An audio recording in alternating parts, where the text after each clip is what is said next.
Welcome to CDCM Reunited today's activity.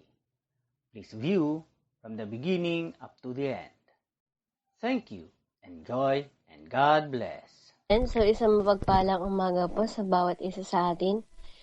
Para po sa ating pagsisimula, tinatawagan ko po si Sister Arzamay para po sa kanyang opening song na susundan naman po ng opening prayer ni Ate Ann. Light of the world, you step down into darkness.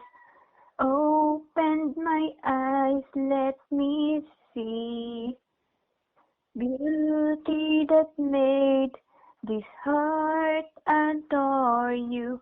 Hope of a life spent with you. Here I am to worship. Here I am to bow down. Here I am to say that you're my God. You're altogether lovely, altogether worthy, altogether wonderful to me. King of all days, also highly exalted, glorious in heaven above. Humbly you came to the earth you created, all for love became poor. Here I am to worship, here I am to bow down, here I am to say that you're my God. You're altogether lovely, altogether worthy, altogether wonderful to me. I'll never know how much it cost to see my sin upon the cross. I'll never know how much it cost to see my sin upon the cross. I'll never know how much it cost to see my sin upon the cross. I'll never know how much it cost to see my sin upon the cross. Here I am to worship, here I am to bow down, here I am to say that you're my God. You're altogether lovely, altogether worthy, altogether wonderful to me. Here I am to worship, here I am to bow down, here I am to say that you're my God. You're altogether lovely, altogether worthy, altogether wonderful to me. Tayo po ay mananangin. Dakilang Diyos, pinupuri ka namin. Naluwalhati ka namin, tinataas namin ang inyong pangalan. Salamat po sa umagang ito na muli. Narito na naman po kami upang magtipon-tipon sa iyong banal na salita. Maraming salamat, Lord, sa pagkakataong ito na ibinigay mo sa amin upang sa gayon ay muli na naman kami makapakinig ng mga salitang handa mo ibahagi sa amin ngayong umagang ito. Maraming salamat, Lord, na muli mo pong binalik ang aming grupo upang patuloy kami na magpalaganap ng iyong banal na salita. Lord, kung may mga pagkukulang man po kami, patawarin mo po kami. Nawa, Lord, linisin mo po ang aming mga puso, ang aming mga isip, upang nang sa gayon, ang bawat salita na aming mapapakinggan ay papasok ito sa aming mga puso at isipan na magdudulot po ito ng kaliwanagan sa bawat isa sa amin. Nawa ang salita mo ito ay maibahagi namin sa iba, may sa pamuhay namin, at may apply din po namin sa aming daily living, O Lord. Nawa, Lord, gabayan mo po ang buong gawain ito at kayo po nawa yung gumabay sa gagamitin mo po ngayong umagang ito. Lord, maraming salamat po sa inyo po namin pinagkakatiwala ang buong gawain ito. Ito po ang aming mga samot panalangin. In Jesus' name, Amen. At ngayon naman po, para po sa ating pakikinig ng salita ng Panginoon, inaanyayahan ko po ang lahat na mag-subscribe and like and share sa ating pong YouTube channel sa CDCM Reunited the Enlightened Ones. At ngayon naman po, para po sa ating pag-aaral ng salita ng Panginoon, tinatawagan ko na po si Brother Joseph Agnad. Isang mapagpalang umaga sa ating lahat, mga kapatid kay Kristo. Excuse me. Maraming salamat sa ating Panginoong Diyos na buhay pagkat binigyan na naman tayo ng bagong umaga, bagong pag-asa na tayo ay muling bagong umaga na tayo ay makapakinig ng kanyang mga salita. Ating pag-usapan sa umagang ito ang ating teksto sa Proverbs chapter 3 verse 5 to 6. Proverbs chapter 3 verse 5 to 6, ang sabi doon is, trust in the Lord with all your heart and lean not on your own understanding. In all your ways acknowledge Him and He will make your paths straight. Manalangin tayo. Panginoong Diyos na buhay, maraming salamat at Ikaw ang siyang may dakila, Ikaw ang siyang maitaas sa aming mga buhay. Ikaw ang nag-iisang Diyos at Ikaw ang walang hanggang hindi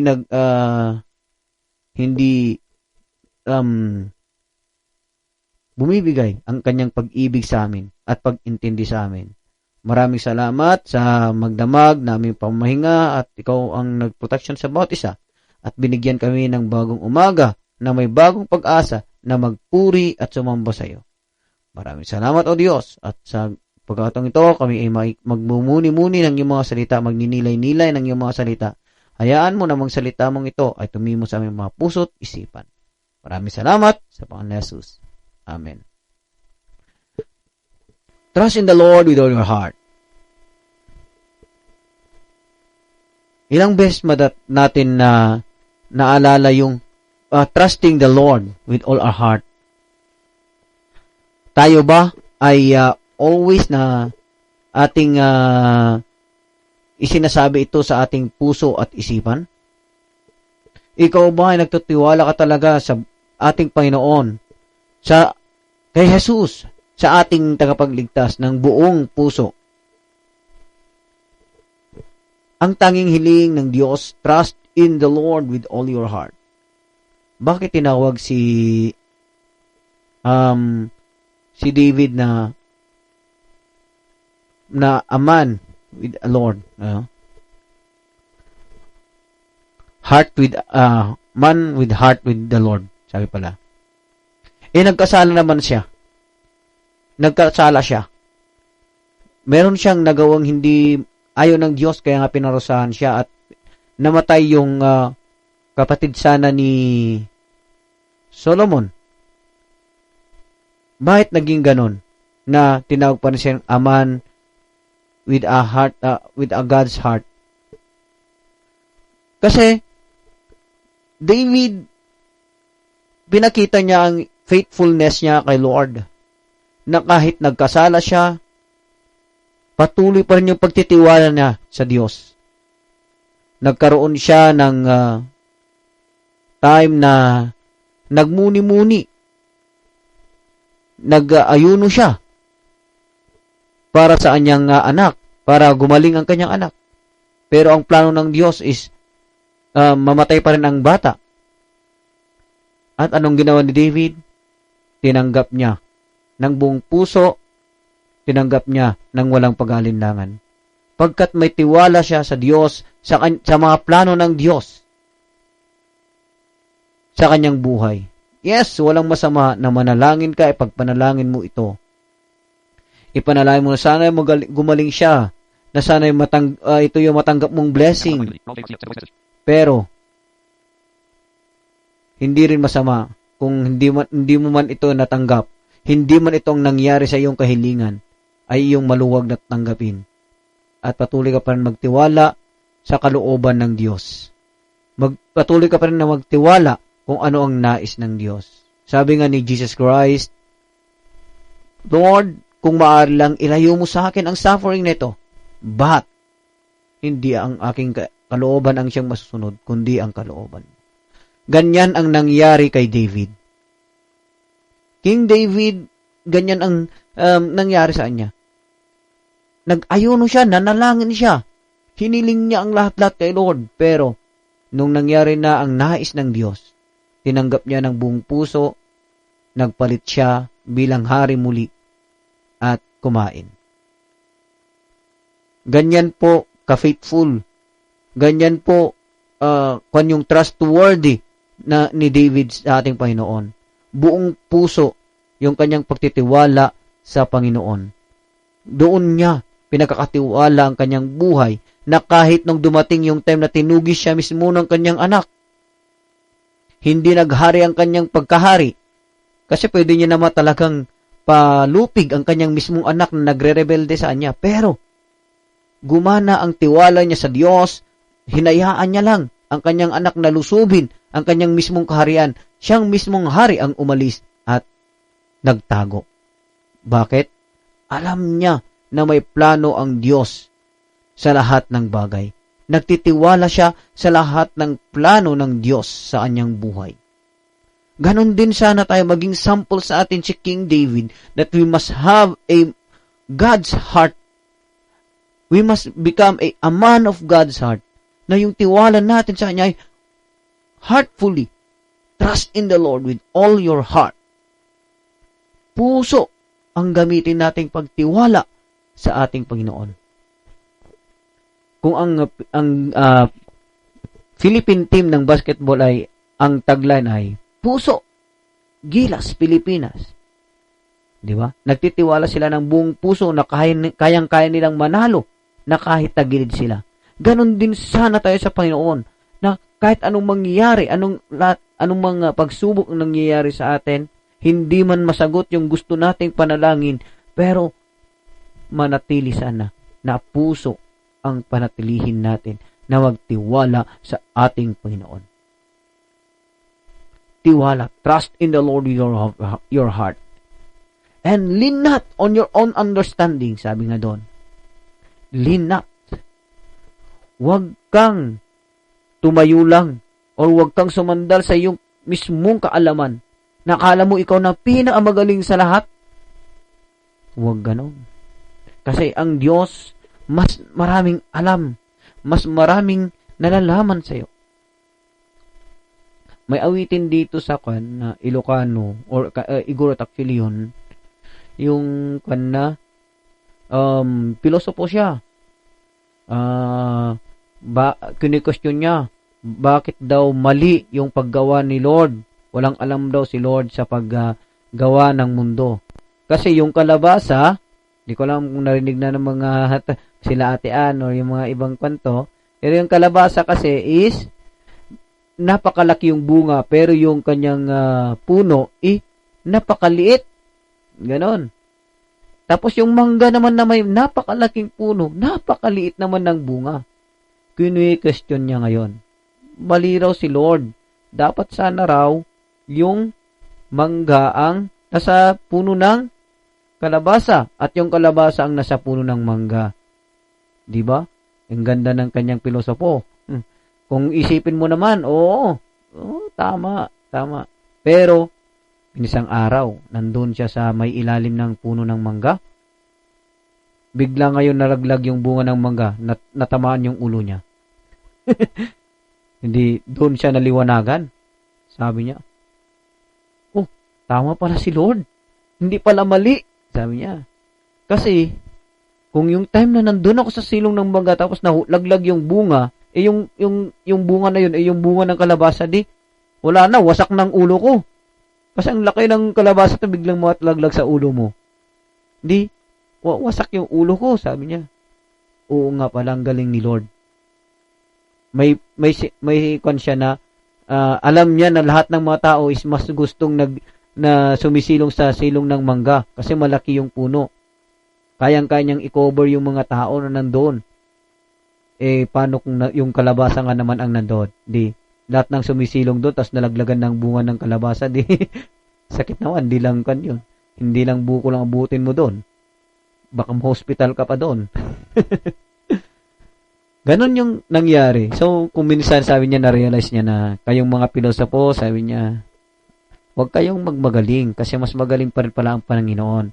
Kasi baka ang kagalingan mo ay hindi sa'yo, baka yun ang maghatid sa'yo sa impyerno, sabi niya. Yun ang maghatid sa'yo sa kapahamakan, ang iyong pagkapilosopo. So, lean not on your own understanding. Sana sa ating mga kaalaman sa buhay, always let's entrust to the Lord. Let's entrust to the Lord na siya sa nawa ang mas lalong magsabi or hayaan natin na ang kagalingan niya ang maging mas sa atin. Maipakita natin na lahat ng kaalaman ay talagang kay Lord lang natin malalaman. Yung kaalaman mo na yan, wala pa. Buti kung may 1% sa kaalaman ng Diyos. Baka wala pa yan. Kaya wag tayong maging mas magaling. Wag tayong magaling. Instead, let's humble ourselves to the Lord and ask His wisdom. Si King Solomon nga na binigyan na ng pinakamatalino inaklalis niya pa na walang silbi ang pagkat matalino kung walang Diyos sa buhay mo. Walang silbi ang katalinuhan kung walang Diyos na may kakayahan na gumabay sa iyo. Kasi ganyan naman talaga ang buhay. We need to acknowledge the Lord's presence into our life. We need to acknowledge the wisdom that God can give us. Your intelligence, mas mataas pa rin ang wisdom. Okay? So, yun, no? Yun ang talagang napakakana bagay sa buhay natin na dapat nating malaman. So, sa next is, in all your ways, acknowledge Him. In all your ways, acknowledge Him. Minsan sa buhay natin, may mga struggle tayong naranasan sa buhay. May mga ginagawa tayo na bagay na hindi na natin dinudulog sa Panginoon. Ito ang dream ko, ito ang gusto ko So, tutuparin ko to. Nang buong may kaya. Matalino ako, kayang-kaya ko to. Di ba? Malakas ako, kaya kayang-kaya akong mag-boxing. Di ba? Matalino ako, kaya kayang-kaya akong maging attorney. Kaya akong maging doktor. Ang tanong, inacknowledge mo ba si Lord sa mga iyong mga tagumpay sa buhay?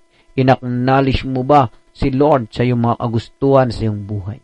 Sabihin na natin nagtagumpay ka, naabot mo ang nais mo dahil sa katalinuhan mo. Inacknowledge mo ba si Lord na siya ang may plano talaga sa narating mo na yan? Kung hindi, kapatid, ang sabi doon, and He will make your path straight. Kung i-acknowledge natin si Lord sa ating mga buhay, Lord will go and help us to do so to that dreams, to pursue that dreams. But if we will not acknowledge the Lord, sabihin na nating maabot mo yan, darating ang panahon na ang naghahari na sa iyo ay kayabangan, naghahari na sa iyo ang pagmamataas, at anong mangyayari sa mga nagmamataas? Bumabagsak. This is a real talk. Ito ay hindi lang basta salita, kundi ito ay real talk na lahat ng mamataas bumabagsak. Lahat ng kala nila sila na ang lahat-lahat ng hari bumabagsak. Kala nila sila na ang titingalihin ng lahat bumabagsak. Si Nebuchadnezzar na napaka-taas na tao na kala niya siya na ang hari sa buong mundo. Nangyari sa kanya, bumagsak. Mas malala pa kasi ginawa pa siyang hayop. Kumakain ng mga damo. Siya yata ang pinakaunang unggoy. Ngayon. So, ganun ano? Literal na ginawa siya ng ganun. Yung nangyari kay Nebuchadnezzar, kaya nung nagbalik siya mula sa pagkasumpa sa kanya, doon na inacknowledge na ang Lord ng Israel, ng Lord of all is hindi mapapantayan. Kasi siya lang ang talagang pinaka-Diyos sa lahat. Si Herodes, King Herodes, anong nangyari sa kanya? Literal na kinain ng uod ang katawan nung nagmataas siya na inangkin niya ang trono ng Panginoon. Literal ng pagkamatay niya ay dahil sa uod. At dahil yan sa kapangyarihan ng Diyos. Na kung talagang gagamit ng Diyos ang kapangyarihan, gusto niyang ipakita sa lahat na kayang-kaya niya ang isang bagay. He can do so. Because God is so powerful. Kung talagang ibubuhos ng Diyos ang lahat ng gusto niyang gawin, wala pang 50% ang kanyang ginagawa. Kaya nga mismo si Satan, ina-acknowledge siya, di ba? Si Satan mismo nagmapaalam pa kay Lord nung gusto niyang gusto niyang ibigyan ng trial si Job. Kasi ganun ang Panginoon. Napaka-powerful. At lahat, alam nila yan. Even the evils, even the fallen angels, even Lucifer mismo, alam niya yan. Na hindi nila kaya talaga ang Diyos. Kaya nga si Satan nag-uumpisa ng magkolekta ng mga kolekta kasi gusto niya na marami siyang makasama na maparusahan. Ayaw niya nang mag-isa. Ba, nandadamay pa? Yeah? Nandadamay pa. Sino naman kasing gustong mag-isa doon sa impyerno? Sino man gusto kasing mag-isa na nandun ka lang, ikaw lang mag-isa? Kaya nga dinamay niyang angels Nagdamay siya ng mga kasama niya. Ayun, pati tao, dinadamay niya na. Siyempre, ayaw nila na sila lang nandoon. Gusto nila, marami-rami sila. Para naman, mas maraming ugong, mas maraming hirap ang naririnig. Kung ikaw gusto mo madamay doon, ikaw pa rin, kapatid. Ikaw pa rin, kapatid. Pero, sana, kung maaari lang, acknowledge the Lord into your life and let God make a path straight to you. Hayaan mo na gawan ka ng daan na matuwid. May makitid na daan pero matuwid na daan na patungo sa Kanya. Na patungo sa Kanyang presensya. Kaya mga kapatid, trust in the Lord with all your heart, lean not on your own understanding, in all your ways acknowledge Him, at anong benefit? He will make our path straight. Kung gusto mo ng maganda-gandang kinabukasan, kung gusto mo ng maganda-gandang buhay, gawin mo ang mga bagay na ito. At God will bless you more what you expected. Kaya nga maraming pastors na nagiging matagumpay na kahit nagumpisa lang sila sa wala. Nagumpisa lang sila sa mga reach out, sa mga maliblib na lugar, pero nung balang araw, may kotse na sila. Hanggang nagkaroon na sila ng bahay, di ba? Bakit? They entrust all to God. Ang mahirap, nung meron na silang pera, doon na sila nalaglag. Doon na sila bumigay. Pero sana patuloy pa rin na magtiwala ang lahat sa Panginoon. Nagkaroon ka man ng blessing, more than blessing what you expected for. Sana hindi magbago ang iyong pagtitiwala at pananampalataya sa ating Panginoon. Kasi patuloy pa rin na magbibigay ng Panginoon ng pagsubok sa iyo. Patuloy pa rin hanggang nandito ka, susubukin ka ng tadhana. Mga kapatid, Nawa ang salita ng Diyos na ito ay magbigay sa atin ng aral na dapat kang magtiwala ng buong puso, buong may katapatan sa Diyos na buhay. Let me finish speaking sa isang kwento, at alam ko na narinig na natin to sa akin. Mga ilang beses ko nang inulit tong kwentong ito. May nakamotor na isang lalaki, nakamotor siya. Gabing-gabi, madilim ang paligid. Napakabilis ng motor niya. Ang mahirap, biglang na disgrasya. Siya ay tumalsik pati ang motor.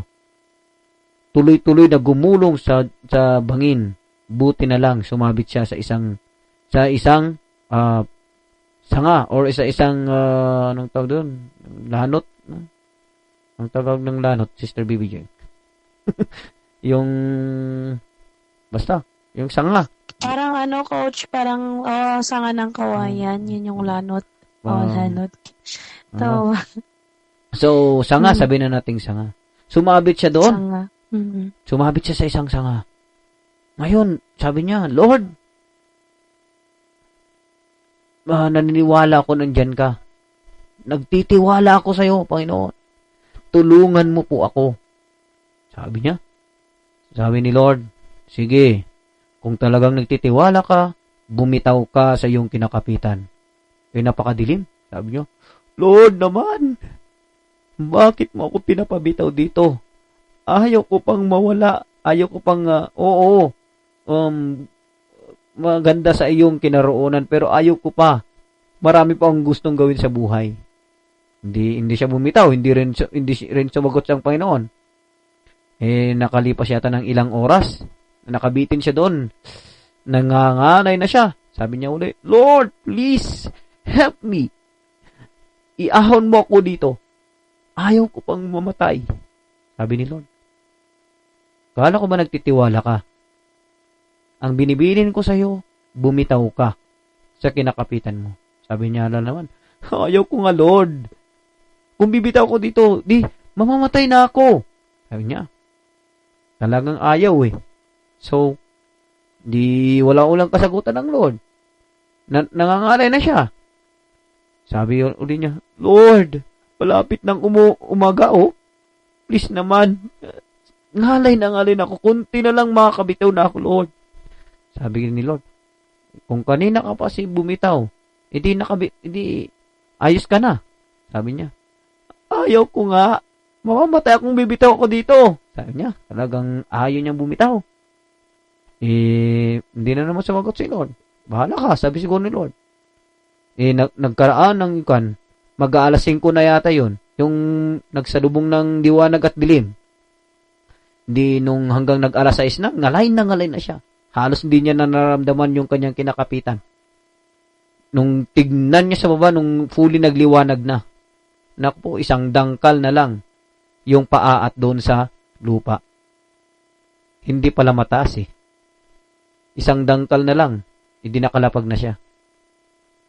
Doon niya na-realize na, kung bumitaw sana siya doon, hindi siya na siya naghirap. Hindi na siya umabot sa halos hindi na nararamdaman yung kanyang sarili dahil sa ngalay ng kanyang pagkakapit. Kung sinunod na lang niya ang Lord sa una pa lang, sabi niya naman nagtitiwala sa kanya, hindi siya sana ngalay.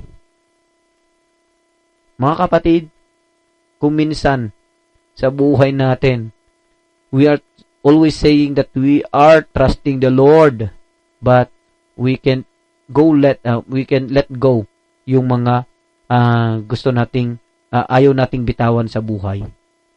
Nagtitiwala tayo, pero ayaw nating mag-sacrifice naman para kay Lord. Na kahit alam natin na tayo ang mali, ayaw pa rin natin na bumitaw. Mga kapatid, ang mga ugali natin na ayaw nating bitawan, sana ma-realize natin that we must remove this into our life. Nagtitiwala ka kay Lord. Nag-worship ka tuwing morning devotion. Nag-a-attend ka tuwing may prayer meeting, Bible sharing, devotion night, exhortation night. Team Talk Devotion, worship night, nag-a-attend ka pa sa church, sa mga gawain sa church nyo, ina-attendan mo. Pero paglawas mo, anong ugali kaya ang pinapakita mo? Naninira ka ba? Nagiging plastic ka ba sa isang tao? Na kung kaharap mo siya, ay mabuti ka. Pero kung pagkatalikod mo na, iba nang sinasabi mo sa kanya? Kapatid, sana ang lesson ng pagtitiwala sa ating Panginoon ay truly, heartfully, and faithfully. Yung may katapatan, may buong puso na pagtitiwala, at hindi lang sa nguso sinasabi. Ang nais ng Diyos ay puso, hindi nguso. Kaya kung may maugali ka na hindi karapat-dapat, na ayaw mong bitawan, kapatid, umpisan mo na itong bitawan para surely na may mahikayat ka rin. Paano ka may mahikayat kung sinasabi mo na magtiwala tayo sa Lord, magsimba tayo, pero ikaw mismo na nagsisimba, ikaw mismo na may na nag-aattend sa mga ganitong gawain, pagkatapos naman ng gawain, iba-iba naman ang nasa bunganga, iba-iba ang mga ginagawa. Mga kapatid, sana realize ourselves. Hindi pa huli ang lahat. Let's cry out unto the Lord. Let's cry out and let's ask His help to us to change our life. Maraming salamat at nawa ang Diyos ang maparangalan sa buhay ng bawat isa. Ibinabalik natin sa ating reciter. Ayan, so maraming pong salamat, Brother Joseph. Nawa ang salitang ito na ating napakinggan ay hindi lamang ito na ating narinig kung hindi ito ay tumimo sa ating mga puso at sa ating mga isipan. At higit sa lahat, maibahagi din natin ito sa ating mga nakakasalamuhan natin sa iba't ibang lugar na ating pinupuntahan. So, ayan. Para po sa ating closing song, tinatawagan ko po si Sister Mary Rose Indian.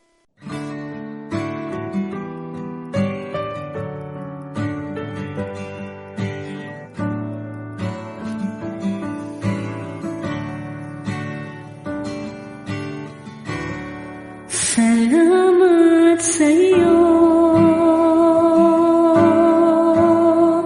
aking Panginoong Jesus. Ako'y inibig mo at inangking lubos. Ang tanging alay ko sa'yo, aking Ama, ay buong buhay ko, puso at kaluluwa. Hindi makaya na makapagkaloob, mamahaling hiyas, ni gintong nilungkot. Ang aking dalangin, O Diyos, ay tanggapin. Ang tanging alay ko, nawa'y gamitin. Ito lamang, Ama, wala nang iba pa akong inihiling. Di ko akalain na ako ay binigyang pansin. Ang taong tulad ko'y di dapat mahalin. Ang tanging alay ko sa'yo, aking Ama,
pong salamat kay Sister Mary Rose. And para naman po sa ating closing prayer, muli ko pong tinatawagan si Brother Joseph Agnad. Muli tayong manalangin. Panginoong Diyos na makapangyarihan sa lahat, maraming salamat sa iyong kabutihan sa aming mga buhay. Maraming salamat, O Diyos, sa iyong walang hanggang pag-ibig sa amin. Maraming salamat pagkat ikaw ang nandyan para sa amin, Panginoon. Salamat sa iyong salita namin napainggan. Hayaan mo ng aming puso ay buong tapat na magtiwala sa iyo, Panginoon. Hindi lang sa salita, kundi sa gawa, Panginoon. Hayaan mo na gawin namin ang nais mo, Panginoon. Direct our life, Lord God. Direct our self unto your path, Lord God. Hallelujah. Wala po kaming magagawa kung wala kang tulong sa amin. Thank you, Lord. Thank you for everything that you have given to us, Lord God. Hallelujah. Hallelujah. Panginoon, sa pagtatapos namin ng aming gawain ito, hayaan mo ng iyong presensya ang gumalaw sa buhay ng bawat isa sa amin. Hayaan mo na ikaw ang tumulong sa bawat isa sa amin, Panginoon. At sa maghapong ito, ikaw ang gumabay at tumulong, Panginoon. At ang iyong presensya nawa ang aming maramdaman sa maghapong ito. Hayaan mo, Panginoon, na ikaw ay nandyan para sa amin, Panginoon. At sa maghapong ito, sa lahat namin gagawin, ikaw ang siyang tutulong at gumabay sa amin. Ikaw ang magbigay ng kalakasan, ikaw ang magprotekta sa pagbibiyay namin sa papunta sa mga work ng bawat isa, at ikaw ang tumulong sa bawat isa sa amin. Maraming salamat, O Diyos. Purihin ka. Sa pangalan ni Jesus, ito po ang aming panalangin. Amen. Thank you for viewing. Please subscribe and see you again next activity. God bless.